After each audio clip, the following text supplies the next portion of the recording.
Komisi Pemilihan Umum KPU Kota Ambon telah memulai tahapan penyortiran dan pelipatan surat suara untuk persiapan pemilu 2024 di Kota Ambon. Tahapan tersebut dilakukan sejak Senin 8 Januari 2024, bertempat di Gedung Sport Hall Karangpanjang, Ambon. Kasubag Keuangan Umum dan Logistik KPU Kota Ambon, Yopi Manuputi, mengatakan para petugas pelipatan surat suara ini dibayar dengan tarif variatif, di mana untuk surat suara Pilpres sebesar Rp285 per lembar, sementara Pileg Rp381 per lembar. Untuk surat suara Pilpres sebesar Rp285 per lembar, sementara Pileg Rp381 per lembar, kata Manuputi.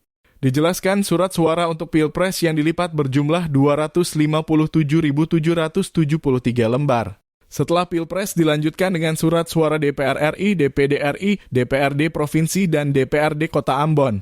Untuk 5 jenis surat suara ini, kita targetkan 10 hari sudah selesai. Itu sesuai arahan dari Ketua KPU Kota Ambon, tandasnya.